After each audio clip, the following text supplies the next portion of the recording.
ጤና ይስጥልን የተከበራችሁና የተወደዳችሁ አድማጮች ከልቦ የቀረበውን ትርታ 97.6 ኤፍኤም እያደመጣችሁ ትገኛላችሁ። እያደመጣችሁን ስለሆነ እጅግ አድርገን እናመሰግናለን። የነሐሴ 1 ዕለተ አርብ 2018 ዓ.ም የዕለቱ የ600 ዜናችን ጀምሯል። የዕለቱን ዜናዎች በመምራት አበብ ተገኘ አብሬያችሁ ቆይታ አደርጋለሁ።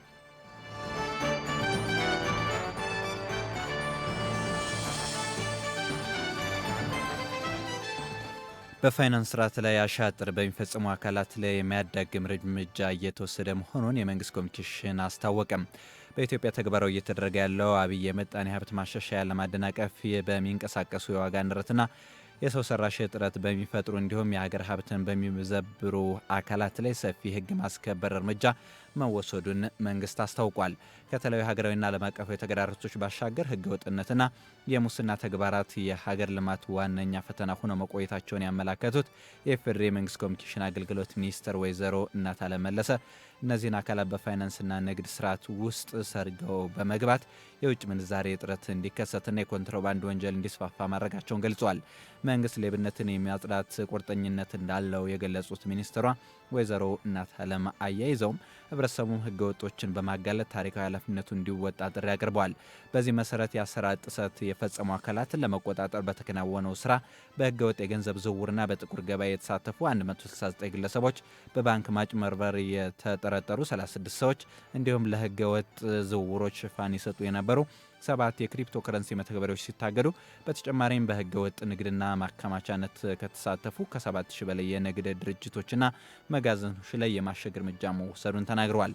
በሌላ በኩል በማዕድን፣ በነዳጅ አቅርቦት፣ በገቢዎችና ጉምሩክ፣ በስራና ክህሎት ሚኒስቴር እንዲሁም በኤሌክትሪክ ኃይል ተቋማት ውስጥ የተሰገሰጉና የጥቅም ትስስር በመፍጠር ከፍተኛ የሙስና ወንጀል የፈጸሙ በርካታ የመንግስት አመራሮች፣ ሰራተኞችና ደላሎች በህግ ቁጥጥር ስር መዋላቸውን የመንግስት ኮሚኒኬሽን አገልግሎት አስታውቋል።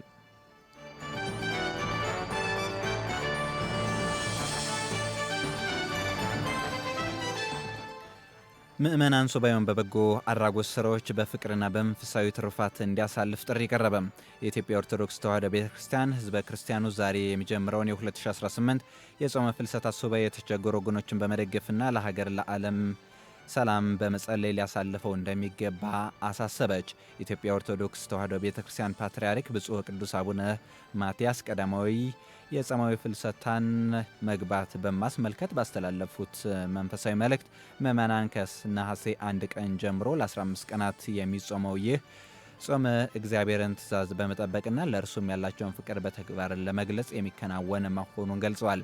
ብፁዕነታቸው አያይዘውም ምዕመናን የፍልሰታ ጾምን በጸሎትና በንስሐ ብቻ ሳይሆን የተራቡትን መመገብ፣ የተቸገሩትን በመርዳት፣ የታረዙትን በማልበስ፣ የተጣሉትን በማስታረቅ በፍቅርና ምሕረት ማሳለፍ እንዳለባቸው አሳስበዋል። በተጨማሪም የታመሙትን፣ የታሰሩትን በመጠየቅ ሱባኤውን በመንፈሳዊ ትሩፋት እንዲያሳልፉና በዓለም ላይ የሚስተዋለውን ስጋት ተወግዶ ሰላም እንዲሰፍን በጸሎት እንዲተጉ ጥሪ አቅርበዋል።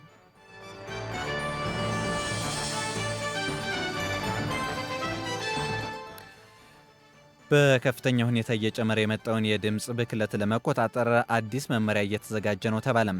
በአዲስ አበባ ከተማ ሆቴል፣ ግሮሰሪና የምሽት ክለቦችን ጨምሮ በተለያዩ አገልግሎት ሰጪ ተቋማት የሚፈጸመውን የድምፅ ብክለት መጨመሩን ተከትሎ ችግሩን በዘላቂነት ለመቆጣጠር የሚያስችል አዲስ መመሪያ እየተዘጋጀ መሆኑን የአዲስ አበባ አካባቢ ጥበቃ ባለስልጣን አስታውቋል። ባለስልጣኑ በተጠናቀቀው የ2018 የበጀት ዓመት ባከናወናቸው የአካባቢ ጥበቃና የአየር ንብረት ለውጥ ስራዎችን በማስመልከት በሰጠው መግለጫ በመዲናዋ በምሽት መዝናኛዎች መስፋፋታቸውን ተከትለው በህብረተሰቡ ዘንድ ከፍተኛ የድምፅ ብክለት ቅሬታ እየቀረበ ነው ብሏል። ባለስልጣኑ በበጀት ዓመቱ በ12376 ተቋማት ላይ የክትትልና ቁጥጥር ስራ ማከናወኑን የጠቀሱት የአዲስ አበባ ከተማ ጥበቃ ባለስልጣን ዋና አማካሪ አቶ አዱኛ ወንድሙ በዚህም መመሪያውን ተላልፈው በተገኙ 3116 ሆቴሎችና ግሮሰሪዎች ላይ የጽሑፍ ማስጠንቀቂያ መስጠቱን፣ ማስጠንቀቂያ ተሰጧቸው ማስተካከያ ባላደረጉ 28 አገልግሎት ሰጪ ተቋማት ላይ የማሸግ እርምጃ መወሰዱን አመላክተዋል። በድምፅ ብክለት ላይ የተሰማሩ አምራች ኢንዱስትሪዎችና የአገልግሎት ዘርፎች ላይ የገንዘብ ቅጣት መጣሉን የገለጹት አማካሪው አክለውም አሁን ያለው የድምፅ ብክለት በጥብቅ ደንብ ለመቆጣጠር የሚያስችል መመሪያ ተዘጋጅቶ ለፍትህ ሚኒስቴር መላኩና መመሪያው ሲጸደቅ ቁጥጥሩን በከፍተኛ ደረጃ እንደሚያጠናክረው አስረድተዋል።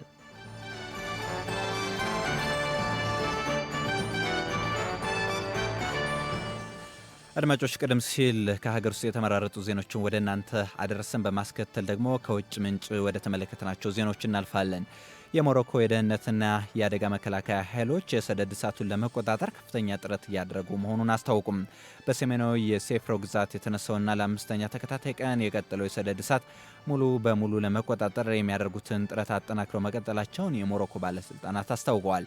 እሳቱ እስካሁን በ170 ሄክታር ደን በተሸፈነ መሬት ላይ ከፍተኛ ጉዳት እያደረሰ ቢሆንም በሰው ሕይወት ላይ ግን ምንም አይነት ጉዳት አልደረሰም ሲሉ የገለጹት በሴፍሮ ብሔራዊ የውሃና ደኖች ኤጀንሲ የክልል ዳይሬክተር ኦቶማን ቤሶንዳላ ናቸው። እሳቱን ለመቆጣጠር በሚደረገው ዘመቻ 3 የእሳት አደጋ መከላከያ አውሮፕላኖች እንዲሁም የሞሮኮ ጦር ሰራዊት አባላት መሰማራታቸውን ጠቅሰዋል። በእሳት ማጥፋት ዘመቻው ላይ የሞሮኮ ጦር፣ የሮያል ጊንዲሚር የሲቪል ጥበቃ፣ የረዳት ኃይሎችና የደኖች ኤጀንሲ የእሳት አደጋ ተከላካይ ቡድኖች በጋራ እየተሳተፉ ይገኛሉ መባሉን ያናዶሉ የዜና ምንጭ አስነብቧል። የእሳት አደጋው በቁጥጥር ስር ለመዋል ቢሞከርም የአካባቢው ከፍተኛ ሙቀትና ኃይለኛ ነፋስ እሳት ማጥፋት ሂደቱን አዳጋች እንዳደረገው ተገልጿል።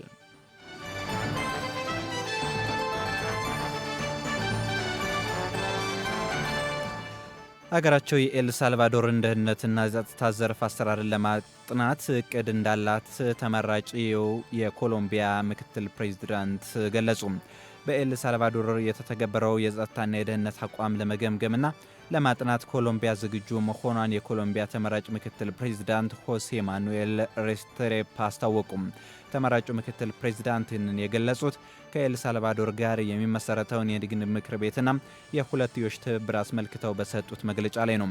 ምክትል ፕሬዚዳንቱ አክለውም የኤል ሳልቫዶር መሪ ናይብ በኬቢ አስተዳደር የተደራጁ ወንጀለኞችንና የወንበዴ ቡድኖችን ለመዋጋት የተጠቀሙበትን ጠንካራ የደህንነት ስልት ኮሎምቢያ እንዴት ለራሷ የጸጥታ ሁኔታ ልትጠቀም እንደምትችል ተመረምረዋለች ብለዋል። የሁለቱ ሀገራት አዲስ አጋርነት በጸጥታው ዘርፍ ብቻ ሳይሆን በንግድ፣ በኢንቨስትመንትና በቴክኖሎጂ ዘርፎች በተለይም በሰው ሰራሽ አስተውሎት ልማት ላይ የጠበቀ ግንኙነት ለመፍጠር ያለመ እንደሆነ የጠቀሰው አናዶሉ የኤል ሳልቫዶር የደህንነት ጥበቃ ስልት በላቲን የአሜሪካ ሀገራት ዘንድ ከፍተኛ ትኩረት እየሳበ እንደሚገኝ አመላክቷል።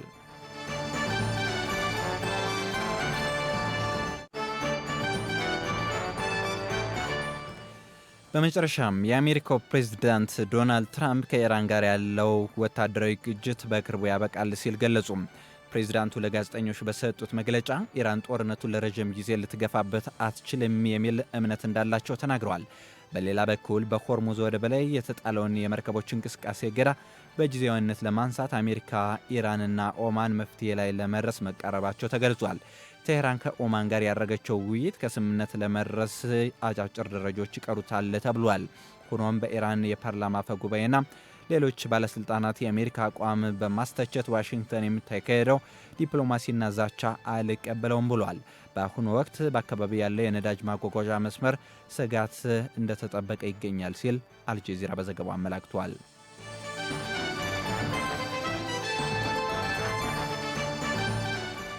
አድማጮች ከልቦ የቀረበውን ተርታ 97.6 ኤፍኤም ነው እያደመጣችሁ የምትገኙት። ቀደም ሲል ከሀገር ውስጥና ከባህር ማዶ የተመራረጡ ዜናዎችን ወደ እናንተ አድረስን። በማስከተል ደግሞ ወደ ቢዝነስ ዘገቦች እናመራለን።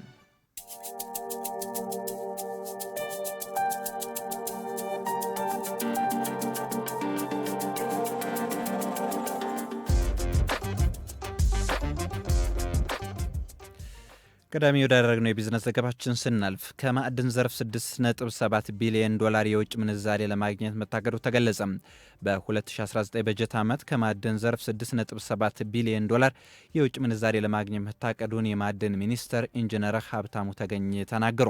ሚኒስቴር መስሪያ ቤቱ የ2018 በጀት ዓመት የስራ አፈጻጸምና የ2019 በጀት ዓመት እቅድ ላይ ግምገማ ባካሄዱበት ነው ሚኒስተሩ ይህንን ያሉት። ሚኒስተሩ የማዕድን ዘርፍ ከአምስቱ የሀገሪቱ ዋና ዋና የኢኮኖሚ ምሰሶች አንዱ መሆኑን በመጥቀስ ባለፉት ዓመታት የዘርፉን እድገት በፍጥነት እየጨመረ መምጣቱን አንስተዋል። በ2018 በጀት ዓመት ከዘርፉ 5.7 ቢሊዮን ዶላር የውጭ ምንዛሬ ማግኘት መቻሉንም ጠቁመዋል። የማዕድን ሚኒስተሩ ኢትዮጵያን የተፈጥሮ ጋዝ ለመጀመሪያ ጊዜ ማውጣት የጀመረችበት በተጠናቀቀው በጀት ዓመት መሆኑን ጠቁመዋል። የተፈጥሮ ጋዝ በአሁኑ ወቅት ለትልልቅ የሴራሚክ ፋብሪካዎች በግብዓትነት እየዋለ እንደሚገኝና ወደፊትም ለትራንስፖርት፣ ለማዳበሪያ ምርትና ለኃይል ማውጫነት ይውላል ብለዋል። በበጀት ዓመቱ የማዳበሪያ የብረት መቅለጫ ፋብሪካዎች ስራ መጀመራቸውን በተናገሩበት እንደ ፖታሽ ያሉ ስትራቴጂካዊ የማዕድናት ወደ ምርት ለማስገባት ዝግጅቶች እየተደረጉ መሆኑንም አመላክተዋል። ዘርፉ በበጀት ዓመቱ ከ20 ሺህ በላይ ለሚሆኑ ዜጎች የስራ ዕድል መፍጠር መቻሉንም ሚኒስተሩ መናገራቸውን የኢዜአ መረጃ አሳይቷል።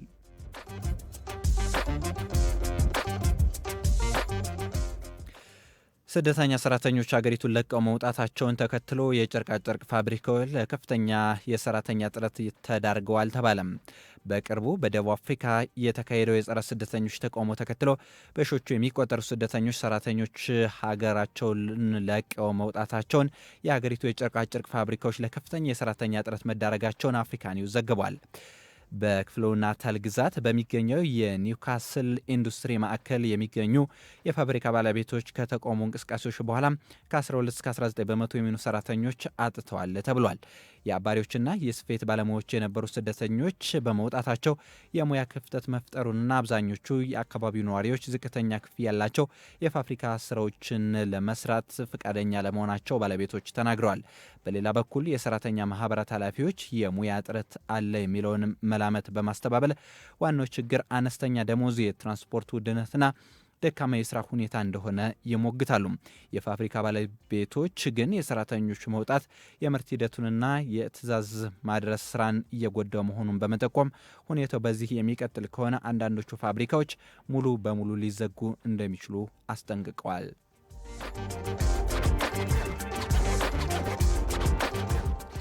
አድማጮች፣ የዕለቱ የቢዝነስ ዘገባዎች እነዚህን ይመስሉ ነበር።